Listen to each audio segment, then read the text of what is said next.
It's the SNL Hall of Fame podcast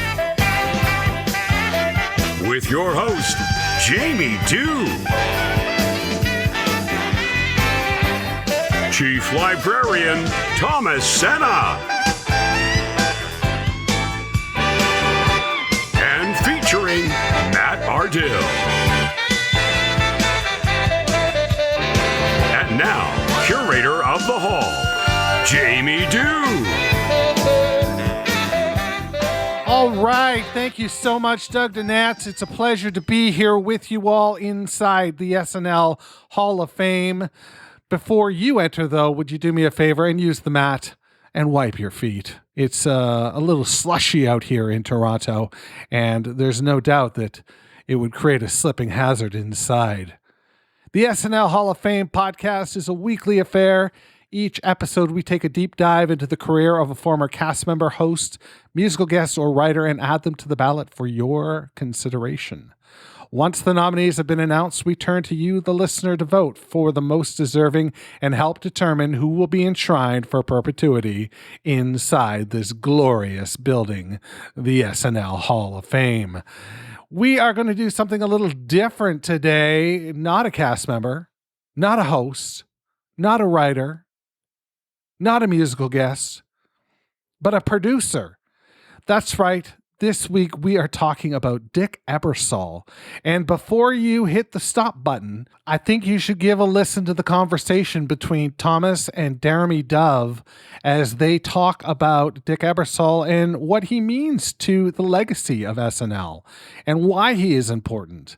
And I think once you give that a listen, you're going to be compelled to at least consider Dick Ebersol as a Hall of Famer. So there's that. What I'm doing now is walking down the hallway, past the janitor's closet, to the corner where our friend Matthew Ardill likes to hang out in his Minutia Minute corner. Matt, are you ready? Hey, Jamie, how you doing? I'm great. How about you? I'm pretty good, thanks. I'm pretty good. Looking forward to today's episode.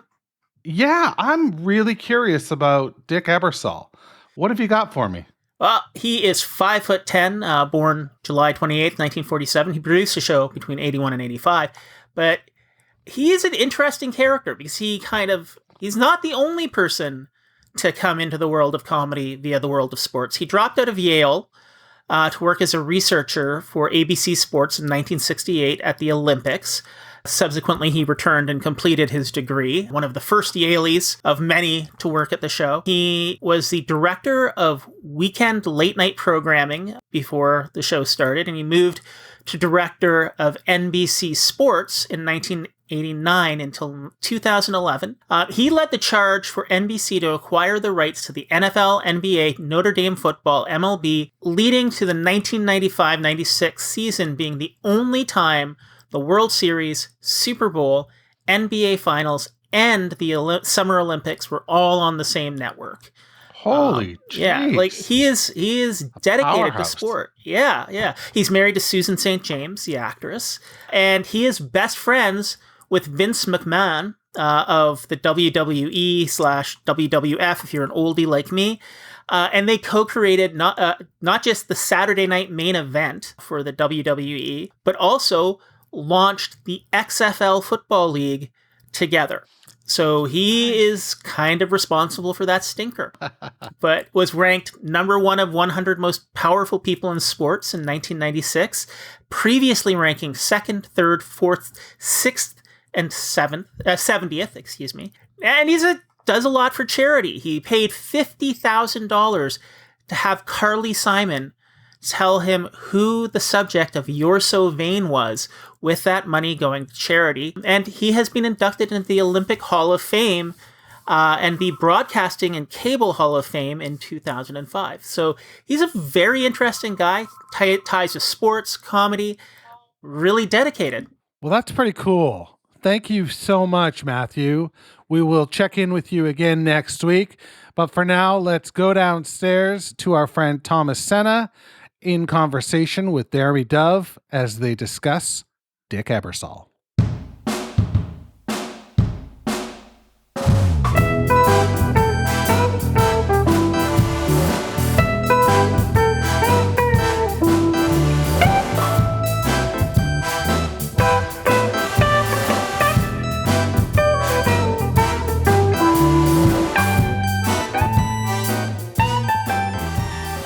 Yes, Jamie, thank you so much. I am here with Deremy Dove, the co-host of the Bigger Than the Game podcast, along with Jose Ruiz.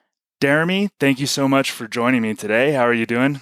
Thomas, thank you for having me. I'm so pumped because I love talking SNL and SNL history, and this literally is a dream come true, getting to finally see your face and talk with you about SNL. So Yeah, we've been in contact for a bit, and I've listened to your podcast, and you've listened to ours, and so this is a nice melding of podcasts here, and maybe this is a home and home. I don't know. Maybe, I would love it.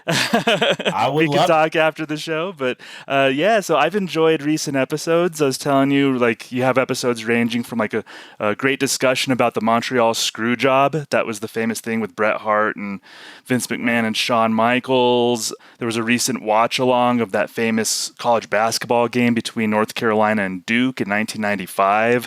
And my beloved Supersonics of the 90s, you guys did an episode that was near and dear to my heart. So just a lot of great content on your Bigger Than the Game podcast. So love having you here. And so your podcast is primarily a sports podcast, but every now and then you delve into things outside of sports, SNL being one of them. So I'm just curious, kick things off, what's your relationship with SNL? Like, when did you start watching, favorite era, kind of things like that?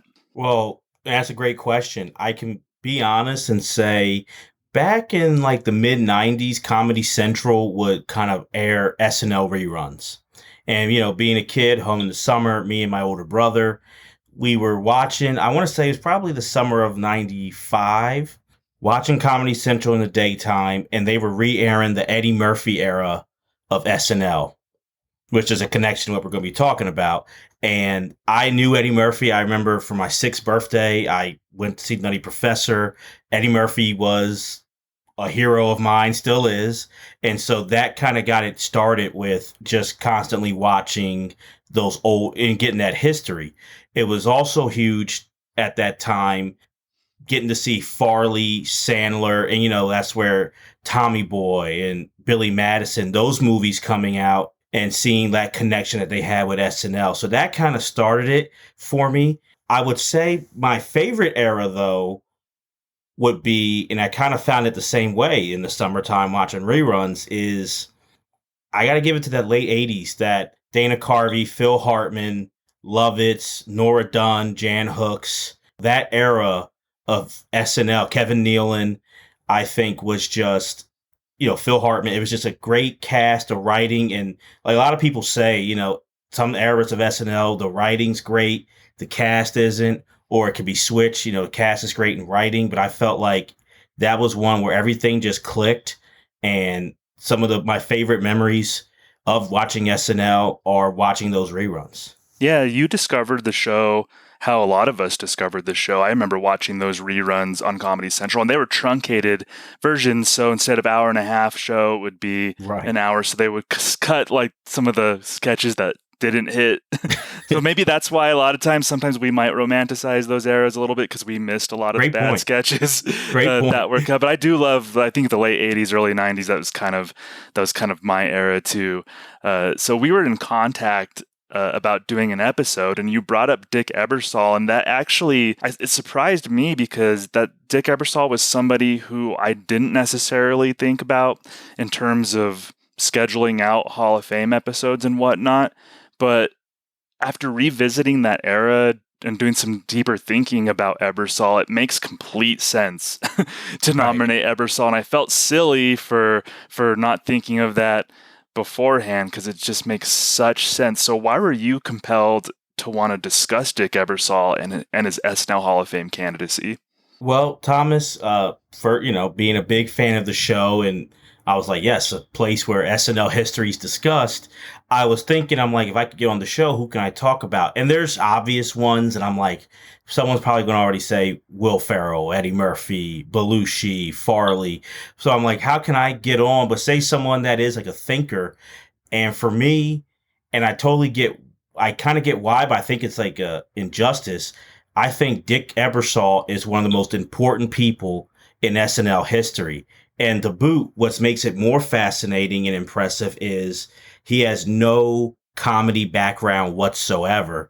And yet he's such a really important figure in the show's history and vital, not only in his creation, but in honestly saving the show, where I honestly feel like he's a big reason. Without him, we wouldn't be doing an SNL Hall of Fame show in so many ways. Yeah, and after doing a lot of my research and reading his autobiography, we should mention it. Yes. It's an autobiography that you've read in full. I've read quite a bit of it. It's called From Saturday Night to Sunday Night, My 40 Years of Laughter, Tears, and Touchdowns in TV, that by Dick Ebersol. We'll be referencing the autobiography in it a lot, and it will have guided a lot of our conversation. So I urge a lot of our listeners, actually, if you're interested in Dick Ebersol, go get his autobiography. It's really great. But I mean, when you mentioned Dick Ebersol, I mean, I should have known right then. Anybody who would propose to do a Dick Ebersol episode would be somebody that we would want doing an SNL Hall of Fame episode, because that's so outside the box. It's such a cool proposal for an episode.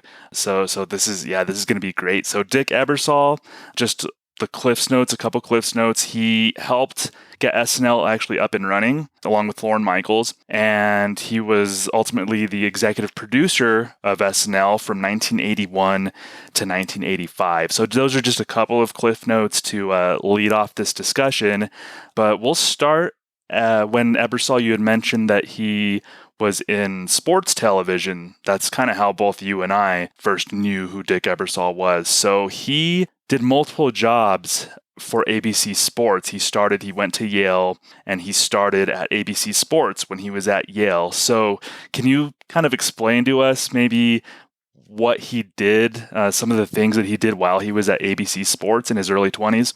Right. So that's where he learned the producer job. And he started off as kind of like a gopher, at the 68 Olympics in Mexico City, and that gopher, which is, he said, I've heard him say, like, go for coffee, go for this, go running. But that's where he started to kind of see, and he sat under arguably the greatest sports producer ever in Roone Arledge, who created ABC's Wide World of Sports, ABC Monday Night Football, later on became president of ABC News, and really taught Dick the importance of capturing the story. It's important to hook people and get that story. And you see throughout Dick's time later on at ABC and then at NBC Sports, it was always big on, yes, the game is important, but to capture America, to capture the audience, you have to tell the story, show a human side to these athletes that are performing and why they should keep watching. And I think Dick kept that mindset that he learned from Roone, not just with sports, but honestly with Saturday Night Live, which is impressive because, like I said earlier, a guy with no comedy background. Yeah, he learned from Roone Arledge, as you said, was just a huge, not just in sports television, but television in general on the news side as well. And he did learn that aspect of storytelling. I think it was the Pan Am Games in the late 60s where that was Dick Ebersol's one of his first big assignments, and he got to use ABC's credit card and travel and do interviews, watch these athletes and get all these stories. So that was a really great experience, man. So we're both obviously sports fans, and how does that life sound to you, especially in your early 20s? Like, how cool would that have been to be Dick Ebersol doing that? It's just incredible that, like, I always get envious of guys in those previous generations where it seemed like getting access to people was just like so easy. Like, imagine we can't go into, you can't go into the head of Netflix or HBO and just be like, hey, can I get a job? But it seemed like he just people could walk in back then and just, hey, I'll help out. I'll help do whatever. Okay, we'll take you along, kid. And then he gets to, and obviously he shows his talent and they keep him. But just to be able to go and travel and go to some of the biggest events in sports history and be a part of it. And that's some of the great broadcasters. He was there helping to learn and work with Jim McKay, a great ABC broadcaster, Howard Cosell, very legendary broadcaster. So he really was under this great learning tree while at ABC Sports. Yeah, and you're right. He put himself out there. I think it was at the 24 Hours of Le Mans, which is the big famous auto race, that he noticed a production team there covering it, and so he started talking to people, and you got to put yourself out there, that's what Ebersol did. And one thing, we were talking about how he learned from Rune Arledge, and one of the things that he talks about, it's a really gripping story, honestly, in his autobiography, is from the 1972 Olympics in Munich, where Israeli athletes and coaches were killed by members of a militant Palestinian group. But Ebersol learned a lot from observing and partaking in how Rune Arledge decided to cover that. What do you remember of what Dick Ebersol said about that? Well, because being a fan of sports history, those are some of the most chilling but known words in sports broadcasting history. When Jim McKay talked about, when he announced, he said, they're all gone. When I was a kid, my father used to say, our greatest hopes and our worst fears are seldom realized. Our worst fears have been realized tonight. They've now said that there were 11 hostages. 2 were killed in their rooms yesterday morning. 9 were killed at the airport tonight. They're all gone. That's still talked about to this day, how he sat there throughout the whole crisis and the way he covered it with class and dignity. And Dick Ebersol said that Jim McKay was the one who taught him, he pretty much taught him how to edit and write a story and how to write like a script for television. And he said there was no one better than Jim McKay. And I think just to be there, because sadly now, sports and, politics, we all are aware of what can happen at the Olympics on an international and, that terroristic kind of threat. But people weren't thinking about that back in 1972. So for it to be, this is the Olympics and it's competition and you can proudly show your country, all this accomplishment. And then for it to go to suddenly such a dramatic turn when sports takes a back seat and everyone's just wondering what will happen, and sadly the worst thing that could happen did happen.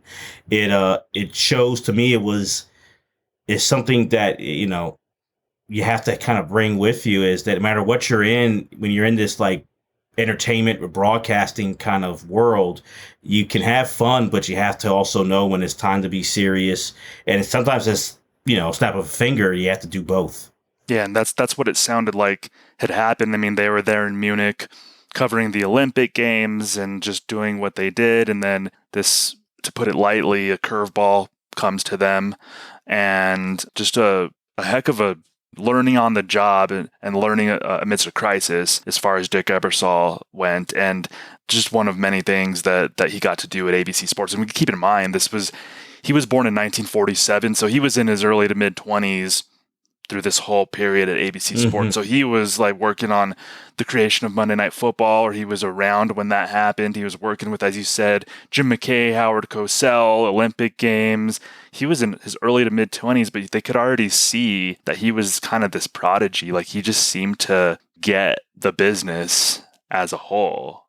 And I think, Thomas, to your point you said earlier, like about, I think for all of it, it's a combination of, like you said, putting yourself out there, which Dick Ebersol did time and time again. And the other part that we really can't control, it's timing. So Dick Ebersol was interested in sports and in television, but no one could see that he was a part of a golden age of sports television right when he signed on. And then going on in the future, like it just shows that it's that combination of putting yourself out there, taking a chance, and also you can't control. Timing is timing. Putting himself out there and taking a chance, and that fortunate timing led to him in 1974 getting hired by NBC. They hired him away from ABC, and he was tasked to come up with a show to take the place of Johnny Carson reruns. Right. Because Carson just said, basically, screw you guys, stop airing my reruns on Saturday night, find something else. So NBC took a chance on this kid in his mid-20s to help come up with a show, again, to take the place of these Carson reruns. So that's around the time that he met with Lorne Michaels. Right. And they essentially, and not a lot of people know this, that Dick Ebersol and Lorne Michaels, for all intents and purposes, created Saturday Night Live. Right. And that's what's impressive about it is, so he from reading the book and hearing him in other interviews, he got tasked with that, and he thought, well, what's the best way to go about it? Comedy and a variety type. But like I said earlier, he has no comedy background. So he, went around looking at different comedy clubs, but meeting with different managers, producers. But he meets this 30-year-old Canadian producer guy, but he just said he vibed with them. He said he was meeting with a lot of guys who were much older. So Lauren's about 2 years older than Dick Ebersol, but he liked them and he vibed, and then they were having a good conversation. And Lauren said, come on out. And wound up being, Lauren invited him to a comedy show along with Lauren's wife at the time, Rosie Schuster, who will become a writer on SNL. And Dick just had a good vibe with him. He said he never met someone like Lauren's sensibility, his vision, and pretty much they co-create, but he's the one he brings Lorne Michaels on to really lead the charge for this show, which they didn't know yet, would be NBC Saturday night, later Saturday Night Live. And we all can agree, Dick Ebersol winds up picking the most important person in the history of SNL. No matter how much you love Lorne or you disagree with him, he is the most important person in this show's history. And Dick Ebersol picked him to pretty much lead the charge, but also didn't just get out of the way. He helped and supported, gave ideas, and gave protection from the network when Lorne was creating this show. And this will be a theme when we're talking about Dick Ebersol throughout this episode, is that he's a very good leader, a very good CEO, but he's also smart enough to know who are the experts at what they do. And He knows that his forte isn't and wasn't comedy, but to your point, he met Lorne Michaels, vibed with him, could see that Lorne knew what he was talking about as far as comedy went. Lorne, he worked in comedy in Canada. He worked as a duo, as part of a duo in Canada. He was a writer with Laugh-In. So he had this comedy experience, but Dick Ebersol was smart enough, and I guess I'm going to say humble is the right word, but he knew his limits, I guess. And there was some humility to that. And that's a great point, because a lot of people may say, well, of course, he didn't have a comedy background, but I think we all, Thomas, I don't want to put words in your mouth, but you, me, people listening, we all know people who on jobs, or we see, they meddle consciously, subconsciously. Oh, I'm in charge, or this is mine. I have to do this. Dick Ebersol technically was the one in charge. He was but like you said, he stepped out of the way and made that decision. I'm bringing on Lorne. I like his vision. My job is to let him do his thing and give him support and help protect from the networks and when they're trying to meddle in. Because this was something, which I'm sure the listeners know, but now it's an institution. Now we're used to SNL, but at the time, that was something that was totally radically different. And they were dealing with a lot of old time executives at NBC who really didn't quite get their generation and get the concept. And Dick Ebersol had to kind of shield their meddling and shield them kind of knocking down Lorne, which was not an easy job to do. Right, exactly. And one of the interesting nuggets as far as when they were creating the show that I enjoyed was that one of the original ideas was to rotate 4 hosts and have each of them host one show per month. So we're talking Lily Tomlin, Steve Martin, Richard Pryor, and George Carlin. We're going to be the hosts that were rotated. I don't know if at that point they were talking about having a one cast around that one host. Maybe that was the idea that was part of it, but I found that idea to be fascinating. Yeah, I did too. And I think you're right. The cast was talked about, but still kind of wrote. And I obviously am glad it didn't go that way, but I think it would have been fascinating. And they're all heavy hitters who they're talking about. Yeah. We'll say that again. Lily Tomlin, Steve Martin, Richard Pryor, and George Carlin. Heavy hitters. Yeah, you're looking at, maybe people with 4 of the top 10 great stand-ups of all time with all those people. So it's like they weren't, it wasn't any chopped liver there. So they were looking at some big names, but I'm glad that they went with, obviously, the version of SNL that we all know and love. But It's funny, and that's why I love like this book or other things of SNL history, because I love to see how things were made and the process and how they got there. And it's like, if you don't do that, you think, oh, of course they just woke up and thought we're going to have one host and we're going to have these sketches and it's going to be 90 minutes. But it was a thought out process and back and forth thinking about how to get that format right for this show. Yeah, and you could see that they were even through season 2, honestly, they were still playing with that format. But Dick Ebersol was a huge part in just even having the conversations of what is this even going to look like? Like, what is this thing? So in 1975, of course, SNL debuts. George Carlin was the first host, and it was still very much a variety show, like a type of variety show that you might see around that time, mixed in with some sketches and different kinds of things. So once the show got up and running, Ebersol kind of left most of the production to Lorne. He took a little back seat, and it became more of Lorne's show once the show got started. So, I mean, I'm curious, have you gone back and watched much of that original era of SNL? Yes, I have. Because it always fascinates me, because it's one of those things where I think as time has gone on, in my opinion, that's not the best cast in SNL history. It still is one of the best, but I wouldn't call it the best in my opinion. But what it always will have is that it was the foundation. It laid the building blocks for this institution. And that's something that all those original people, cast and writers from those first 5 years, can say. So it's interesting.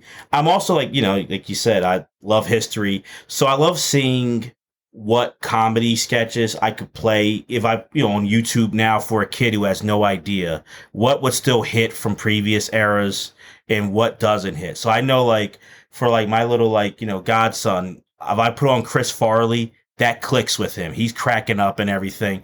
Eddie Murphy stuff does. So I even recently going back to like the first 5 years and putting on a Blues Brothers sketch or a Conehead sketch and seeing if like I get the joke. I know my parents get the joke, but seeing if it still translates, people still understand it.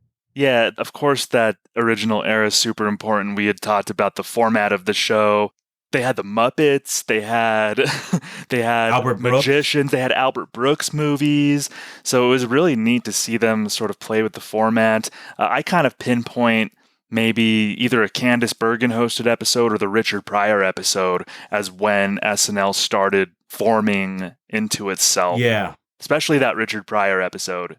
Speaking of some stuff that maybe you can't play now for for certain audiences, absolutely, and that's the key. It's like you're the Candice Bergen episode and Pryor. They're like 2 of the first 10 episodes, but you see the inkling of what it would become. And at that time, when those episodes happened, they didn't think like we got it. They were just figuring it out, and it would take other people even coming on. I remember Buck Henry came on the host, and he said like to John Belushi, that samurai sketch was funny. You should do it again. And they hadn't thought about recurring, like, it's a popular sketch, recur it, like keep it going. Like they had the bees in the beginning, but it was the bees were more so they were recurring as sort of an FU to the network who said the bees sucked. So they're like, okay, well, we'll do it again then. Right. And kind of having that meta joke when Rob Reiner was hosting and Belushi gives that speech. I'm sorry if you think we're ruining your show, Mr. Reiner. But, see, you don't understand. We didn't ask to be bees. You see, you've got Norman Lear and a first-rate writing staff. But this is all they came up with for us.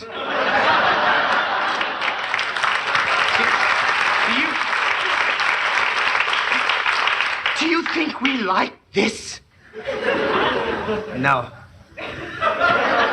No, Mr. Reiner. We don't have any choice. It was like, that's like a meta kind of like poke, wink, wink at like the network and stuff. But it was, they weren't Buck Henry saying you should do Samurai again. Oh, recurring sketches. Like, it's just always fascinating to me to see like this institution that we all know, like how it kind of came to be. And some of it was like really deep stuff. Some of it was just someone saying, hey, you should do it again. And boom, here we go. Right. So we're seeing SNL finding its footing, getting up and running. It turns into a huge hit, obviously. So between 1975, and 1980, Ebersol was the vice president of late night programming at NBC. Do you have any recollection from what you've read and know, like what Ebersol was up to in the late 70s while SNL was kind of finding its footing? Yeah, a lot of that for me was key because him bringing in Brandon Tartikoff and knowing I did not know that. I knew what Brandon Tartikoff later would become and what he would do with NBC in the 80s and turning them around. But Brandon Tartikoff's love and wanting to be a writer on SNL and kind of like that partnership and that great friendship that they would kind of like really grow. And I feel like Ebersol kind of was in like a weird place, I really felt, which he had made money, he had some success, but he was looking for that next challenge and what to do. He would have some offers. But like I know Rune Arledge had offered him a spot to come back to ABC to be his number 2, but that didn't get the juices pumping for Dick Ebersol. He kind of, when I read looking back at that part of his career, he was kind of like lost, kind of like finding himself. He was having fun, but didn't know where he was going next. And as far as the show, as far as SNL goes, in 1980, they hit a point where the show right away after 5 seasons, it looked like it might be canceled or in trouble. So Lorne leaves, the original cast leaves, most of the writers leave. So we're talking about almost a complete overhaul of Saturday Night Live. And Jean Doumanian, who I believe was the talent coordinator at SNL. She was the booker, yeah. She was the booker. So she was hired as the producer of the show to take over for Lorne. And this first season 6, honestly, was a bit of a disaster. And no offense to those people working on the show, to those cast members, but it was kind of a disaster. And it did get off to a weird start. Elliot Gould was the host of that first episode, and they immediately referenced the original cast, which I thought was a very weird decision. Mr. Gould. Oh, hi. Gail Mathias. Sort of a cross between Gilda and Jane. Hey, how's it going? Oh, it's just great. Let's see. You're the one. Kind of a cross between Chevy Chase and Bill Murray. Hi. I'm Ann Risley. Kind of a cross between Gilda and Lorraine. Don't mind holding it down. Let me guess. Gilbert Gottfried. I'm kind of a cross between John Belushi and that guy from last year. He did the Rod Serling. Nobody could remember his name. Harry. Yeah. It was weird, and this is where I go back and forth, which is like a compliment to Dick Ebersol. I don't know if he should be remembered for co-creating the show or for what we're about to talk about, because we've all heard Saturday Night Dead references, but this was the first time that there was like Saturday Night Dead, and we're all used to, like we kind of are seeing now, a transition era, a new cast, stars leaving and coming in. After those first 5 years, that people thought like the show should end. Like these great comedy superstars, you don't replace them. But, Fred Silverman was the NBC exec, and he didn't want SNL ending on his watch. And honestly, that's why he hired Jean Doumanian. He really clashed with Lorne and Dick Ebersol. So Dick Ebersol winds up getting fired. Lorne was about to get fired just from all that. So Lorne leaves, and Al Franken does that whole limo for a lamo thing about Fred Silverman. I found out that NBC gives limousines to Tom Snyder and to Gary Coleman. Now, taste aside, these guys do star in their own shows, so I can't really complain about them either. But now get this. You know who gets complete door-to-door limousine service from NBC? Fred Silverman. Now, here's a guy who is a total, unequivocal failure. Okay, the guy's been here 2 years, and he hasn't done diddly squat. Okay, and he gets a limo. So he hires Jean Doumanian, who was a talent booker. That's a hard job, but has no comedy background.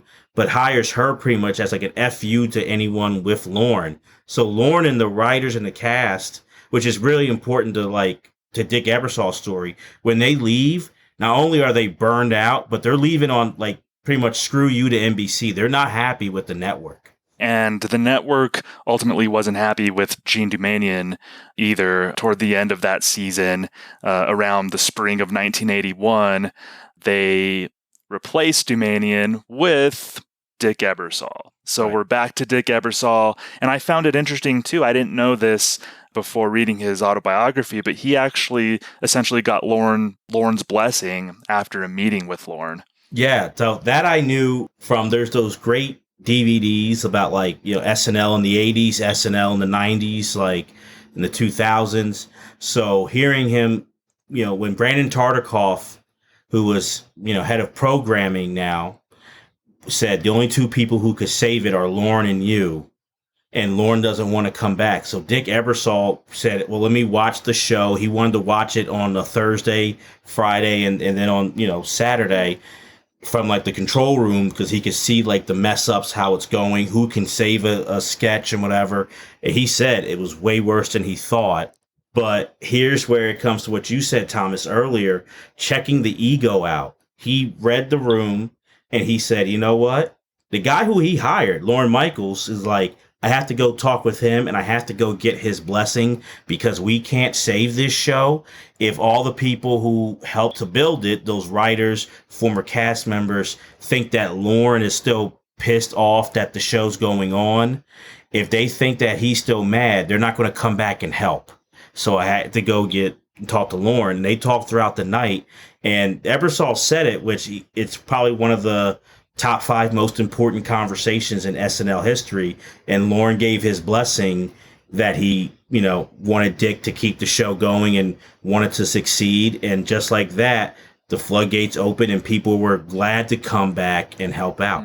Yeah, I found that interesting too, because before I started doing a bunch of SNL research, obviously I've been a fan for over 30 years, but I didn't really get into the nitty gritty until the last few years. And I had always assumed that there might be some tension between Lorne Michaels and Dick Ebersol, because you had the Ebersol years and then you had Lorne Michaels producing most of the show. So I always thought that there was a rivalry between them in those eras, but I thought it was refreshing that Lorne and Dick Ebersol actually had a really nice relationship, and Ebersol thought very highly of Lorne. That's something that surprised me.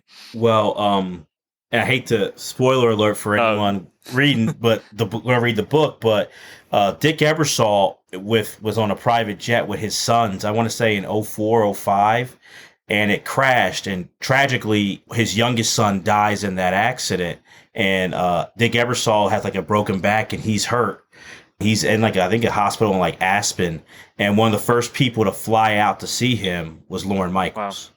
So that, which always hits me, like you said, like I thought there was a rivalry, but not only did they get along well, but that's a tight relationship when, you hear that and you're one of the first people by someone's bedside. Dick said when he first woke up, he saw his wife, some of his other kids, and he saw Lorne Michaels. Yeah. And so that's powerful. Wow. Yeah. If there are any Lorne Michaels loyalists out there who are unsure about the Ebersol era, just know that I think Lorne would want you to embrace the Ebersol era as well, because they're that tight. So at the end of season 6, Dick Ebersol actually produced one episode, and then there was a writer's strike, probably a fortuitous writer's strike. Very good one. Yes, a very good one for the show, because that allowed them to just do that one show, then start retooling for season 7. So season 7 was when Dick Ebersol, that was his first full season as SNL producer. So as cast members are Denny Dillon, Gilbert Gottfried, Yvonne Hudson, Matthew Lawrence, Gail Mathias, Patrick Weathers, Charles Rocket, Ann Risley. Honestly, names that we haven't mentioned much here, if at all, right. on the SNL Hall of Fame. So I'll give them a mention right now, in that they're out of season 6. And the only cast members retained are Joe Piscopo and the aforementioned Eddie Murphy. So I'll name the cast here for season 7. So they retool. They have Joe Piscopo, Eddie Murphy, Brian Doyle Murray, of course, Bill Murray's brother, Robin Duke, Christine Ebersol, Mary Gross, Tim Kazurinsky, and Tony Rosato are part of that season 7 cast. So one of his first decisions, and arguably his best decision, was to feature Eddie Murphy more on the show. So can you talk about, you had mentioned that Eddie Murphy's like a hero of yours. Can you talk about like what specifically stood out to you as far as Eddie Murphy's time on SNL? Yeah, so for me, this is what's fascinating because you can begrudgingly give Jean Domanian credit that she did bring Eddie on as a featured player, even though she really didn't want Eddie on there, and she had to be convinced by Neil Levy and a couple other people that Eddie's the guy. But it kind of shows her lack of comedy expertise or lack of paying attention, honestly, because you named those people from season 6 and why Eddie's not featured in season 6, why, like, you can clearly see he's the guy. They were trying to give it, and I like Joe Piscopo as a sidekick, but they were trying to make Joe Piscopo the breakout star when you have this 19-year-old phenom right there waiting to go. And so that's where I give Dick Ebersol. No, he did not bring Eddie on, but like you said, Thomas, he kept him. That he kept 5 people from the holdover for season 6, and that's, like you said, Eddie and Joe, and 3 writers: David Sheffield, Barry Blaustein, and Pam Norris. And David Sheffield and Barry Blaustein formed a great like trio with Eddie for a lot of those sketches on SNL, and wound up writing a lot of those classic Eddie Murphy movies. So he even saw talent in those writers to keep them on, just to throw that out there too. But what Eddie had was, if you look at it, at that time, 1980, 1981, we have the wave of like black television kind of had, from the 70s, had fizzled out. From Sanford and Son, like the Jeffersons was still on, but was kind of fizzling. You didn't have those characters, so to see someone, he was a black man, but a young black man coming on there to middle America and bringing that sensibility, bringing that in your face kind of raw edge, but still likable, still makes you like connect with him. And middle America, white America was connecting with it. I think people underrate or don't appreciate how hard that was back then. Even now, it's still a challenge, but back in the early 80s, and to do that at 19, 20, 21 is incredible. And to me, just the sketches, a lot of times, the sketches that Eddie has, he has great recurring characters for sure, Mr. Robinson's Neighborhood and Buckwheat and Gumby, but he has some great one-offs, James Brown Hot Tub.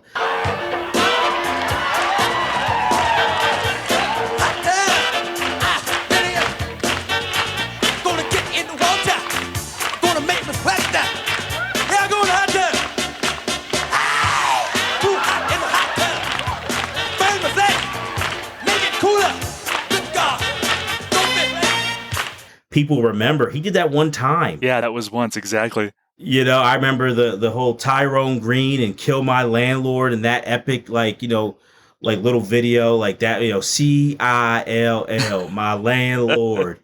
And what I give Eddie credit for on SNL in particular is I will always call him the greatest cast member ever, because there's been so many great cast members and you've done episodes on them, and no one's carried the show pretty much on their shoulders for 90 minutes like Eddie Murphy did. And I can't see any other cast member, even if they were like the guy, Dana Carvey, had a great cast around them. Will Ferrell had great people around them. Farley, great people around them.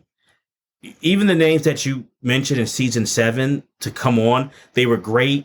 They had sketch experience from Second City. They were influenced by Belushi and Aykroyd. They knew, Tim Kazurinsky was a friend of John Belushi. So they had good role players. I hate to use the sports term, but I got to. They had good role players, but Eddie was the star.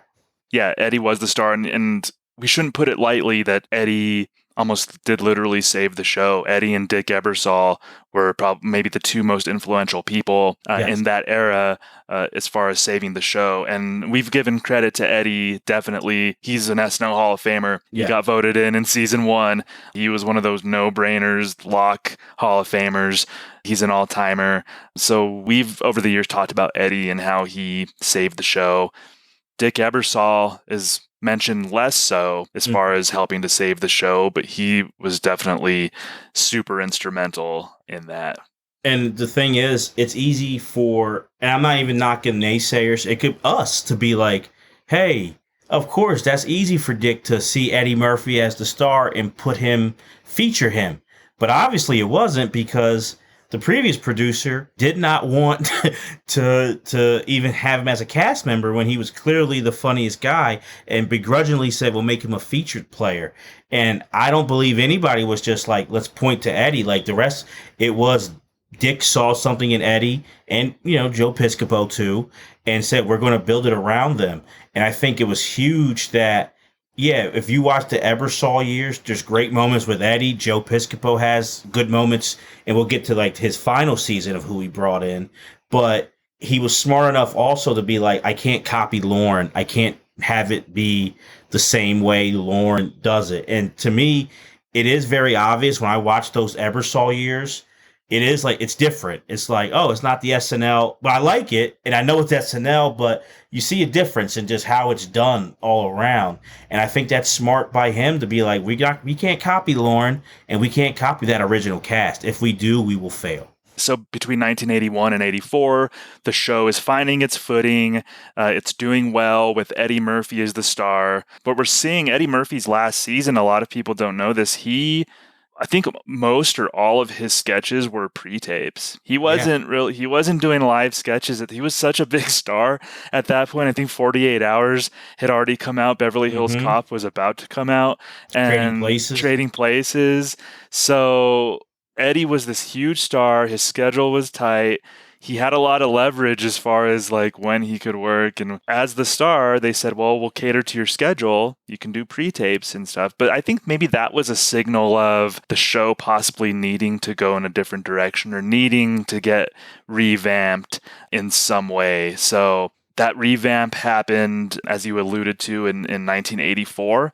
And that's what is kind of referred to as Dick Ebersol's Steinbrenner year, another sports metaphor. George Steinbrenner, of course, was the former New York Yankees owner who, of course, the Yankees, even back when Steinbrenner was the owner, they would spend money. They would sign all these free agents, Dave Winfield, Rickey Henderson, and the like to huge contracts. So Dick Ebersol brought in Billy Crystal, Martin Short, Christopher Guest as kind of, I don't want to say ringers, but, they maybe were a little bit. Yeah. And we haven't really talked about season 10 much here on the SNL Hall of Fame because of the stars of that season, primarily Billy Crystal and Martin Short. They were only cast members for one season. And cast members need to have 2 or more seasons under their belts to be considered for the Hall of Fame. So looking back, how did you feel about season 10? And I'll give a real quick, the cast: Jim Belushi, Billy Crystal, Mary Gross, Christopher Guest, Rich Hall, Gary Kroeger, Julia Louis-Dreyfus, a half a season of Harry Shearer, Martin Short, and Pamela Stevenson. So yeah, looking back, I mean, what were your thoughts about season 10? Well, I want to be honest, Thomas, it's changed. So looking back, because like you said, I kind of was like, that's not SNL. When I was growing up and then watching, and it was funny, and I don't mean by, like, the sketches are great. There's all-time great characters and moments from that one season. But to me, like, SNL, the stars of SNL are people, that's how I saw it back then. You were an unknown, you get, discovered on SNL, and then you become famous. Billy Crystal was already a TV star. Martin Short had done SCTV. Chris Guest, Harry, they were known guys. So back then I kind of was like, that's not the SNL way. That's going like, Eddie Murphy was an unknown and then blew up. Other guys were unknowns, but I didn't like it then. But as time has gone on, I respect Ebersol. You know what? He did what he had to do. And he knew, like we've been saying, he knew his strengths and weaknesses. Lauren can go across the country, go to Second City and comedy clubs and know what he's looking for. Dick Ebersol wasn't going to do that. And I think Dick Ebersol was kind of tired. He kind of was getting toward the end for SNL for him. So instead of doing all that, he said, how can I keep this show going? I'm going to bring in those who I know can get the job done and have that Steinbrenner year. And it's kind of innovative because now we see that a lot. Lauren does it a lot now where, Donald Trump, I need a guy to do that. I'm going to bring in Alec Baldwin. Biden, I'm bringing in Jim Carrey. We're going to see Maya Rudolph make all the appearances, Melissa McCarthy for Sean Spicer and different things. So now you see Lauren doing it a lot, but we got to give credit. The first to do it was Dick Ebersol in that season 10. Yeah, and by the way, Lauren had his Steinbrenner year in season 11. Yes. And he brought in like Anthony Michael Hall and Robert Downey Jr. and Randy Quaid, Joan Cusack, and all those people. So he thought that that's what he needed to do. Lauren, being he, thought that's what needed to happen for season 11.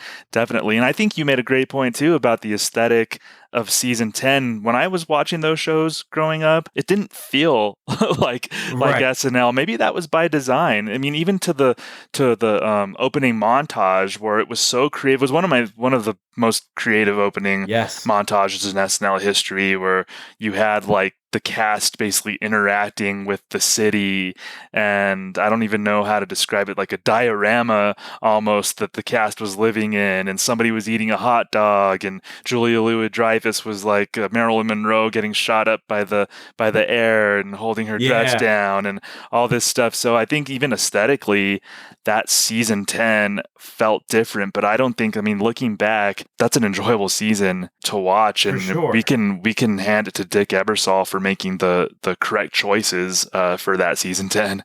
As different as it is, and back then I was kind of like, there's some funny sketches, some funny short films, funny moments from that season. Billy Crystal, a comedy legend. Martin Short, many people, honestly, for just naturally funny, it's hard to top Marty Short. He can just deliver. Hell, even for being a 1 year guy, think at SNL 40 and just how brilliant when, Maya and him are up there, and Maya has she's doing Beyonce and the wind's blowing, and Martin Short's acting like the wind's going to knock him over. Martin Short just can nail it every time. So I give it credit because they are some hilarious sketches, and it's a great season. So as I gotten older, I've appreciated it more, but I had to be honest, I wasn't a fan growing. I would the reruns, I would skip over it. It took a while to watch them and really appreciate it. Yeah, I agree. I agree with that too. And Jim Belushi was surprisingly pretty decent. He was pretty good on that season too. And I think he gets overshadowed by Marty Short and Billy Crystal and Christopher Guest, but Jim Belushi, and whenever they gave Julia Louis-Dreyfus stuff to do, I think she was pretty good too. Of course, it was a weird time in the show's history as far as equity and all of that, but I for the most part I did enjoy that season. And one funny story, one of my favorite stories actually happened that season. It was when Larry David quit in a fuss. So and a lot of us have heard this story. Larry David quit. He was angry that he wasn't getting sketches on. He got completely fed up after one of his sketches was cut a few minutes before air.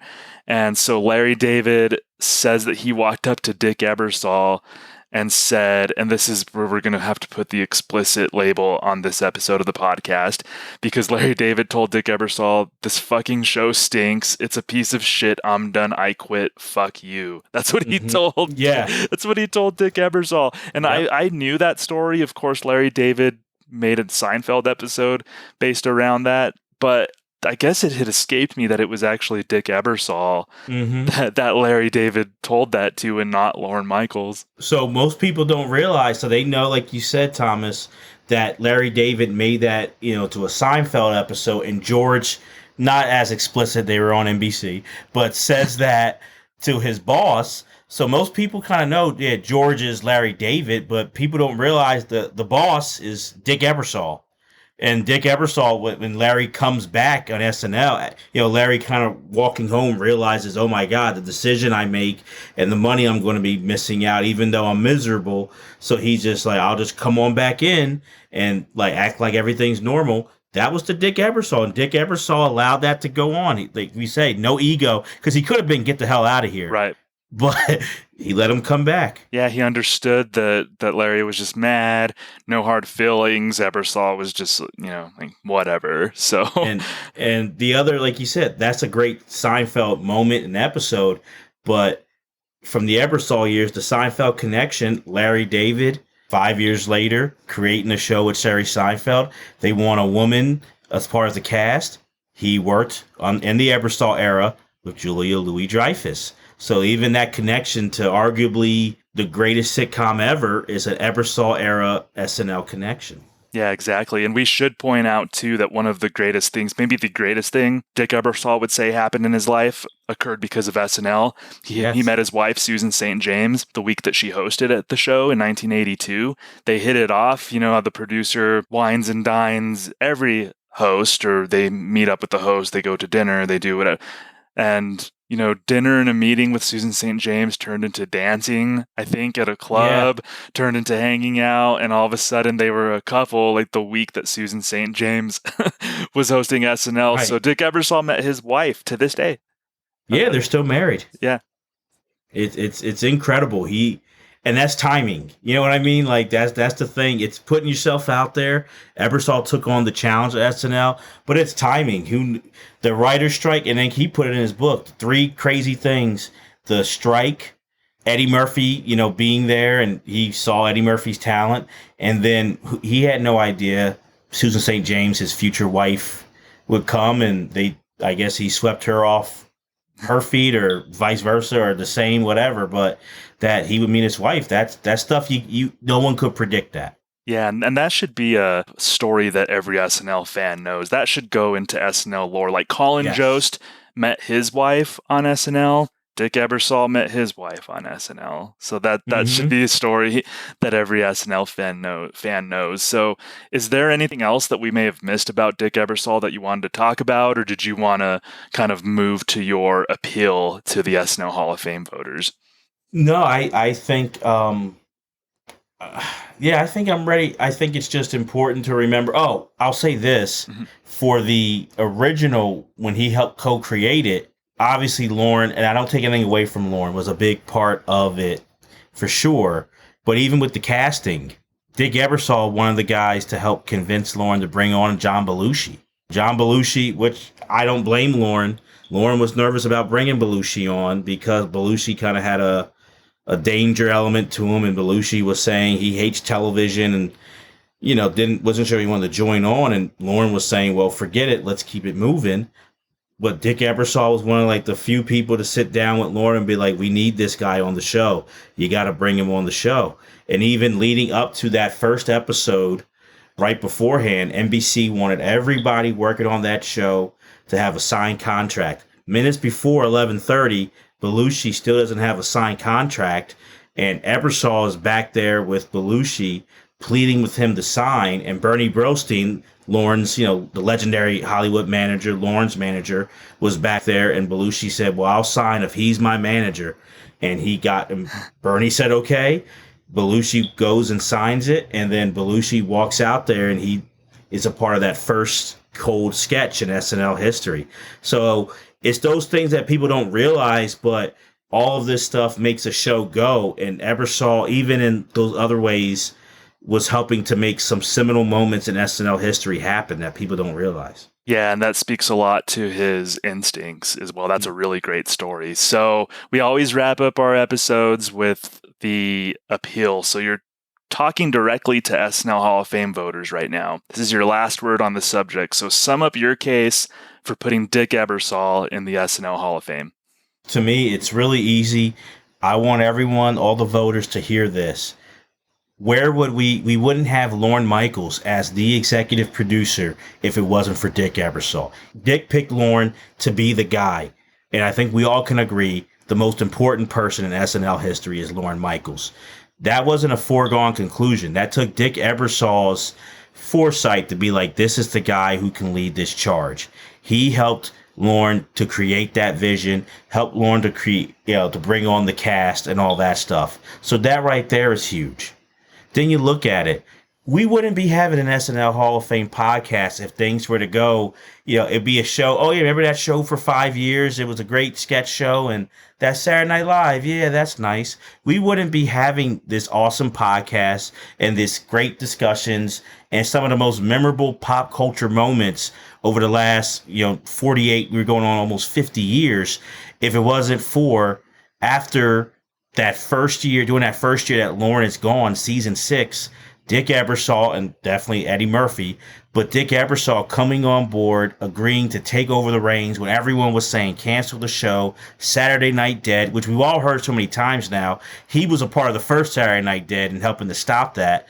He retools the show, brings in different writers, lets Eddie be the star, and that is the first time that SNL was saved. Now SNL has been saved other times throughout, but they don't matter if you don't have that first. And Dick Ebersol was the executive producer who really saved SNL.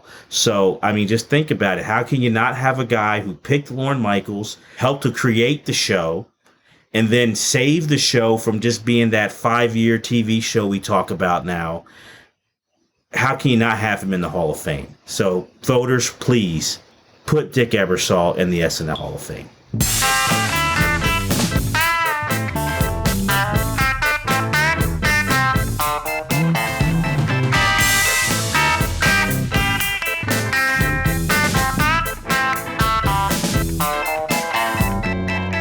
An impassioned plea from Deremy Dove. Please, voters, elect Dick Ebersol into the SNL Hall of Fame. It's in your hands now. Will you choose to do that? We shall see.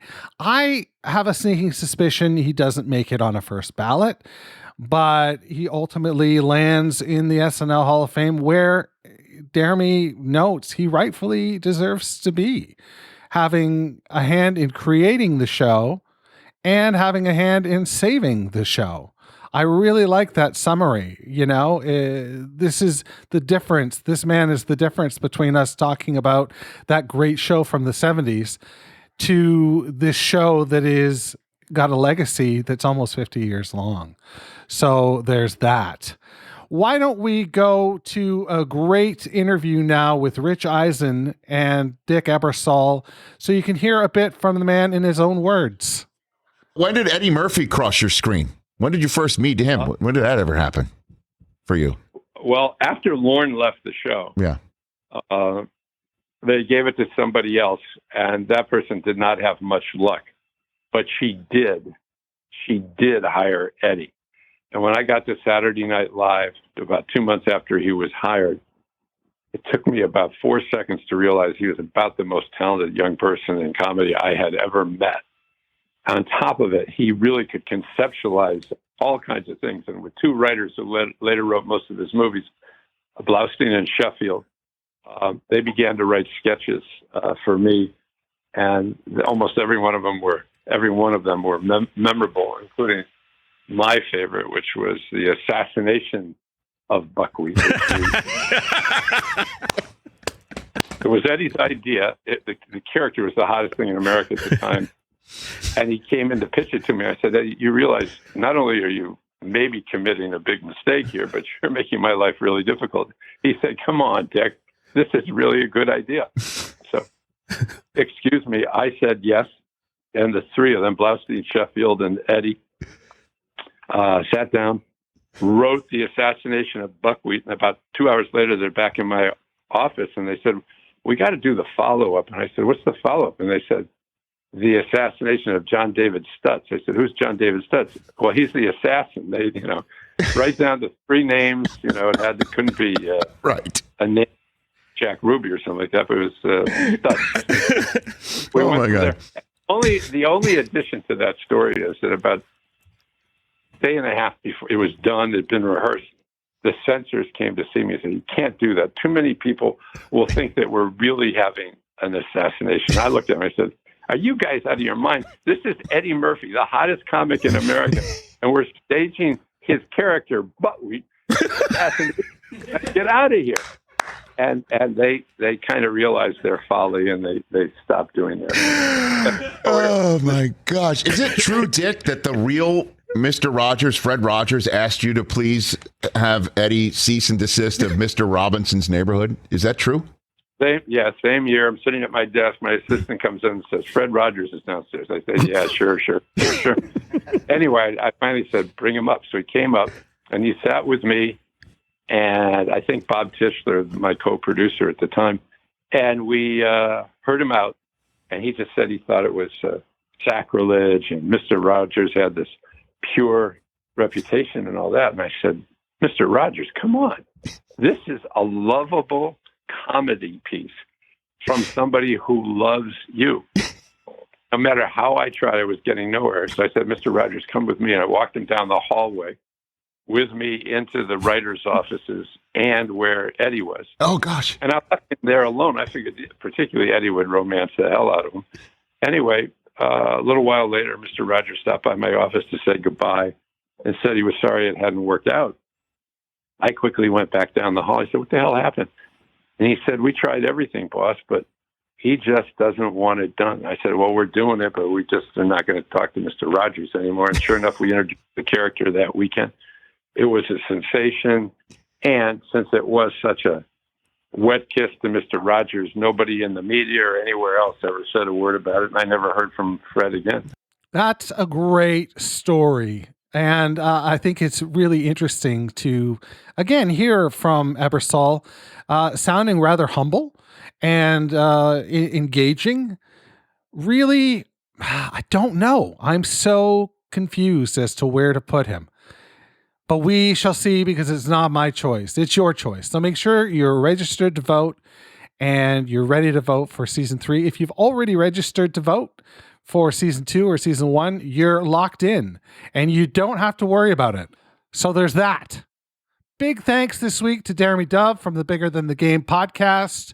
And of course, my compatriots, Thomas Senna and Matthew Ardill. It ain't a show without you, fellas. So with that, that's what I've got for you this week.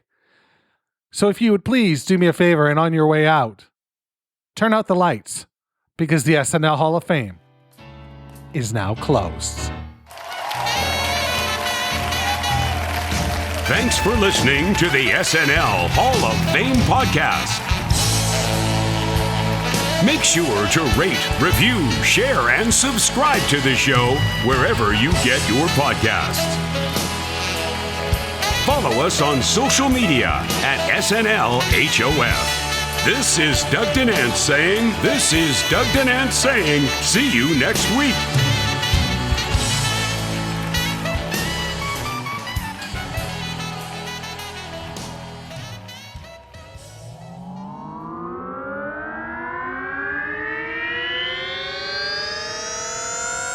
To podcasts and such.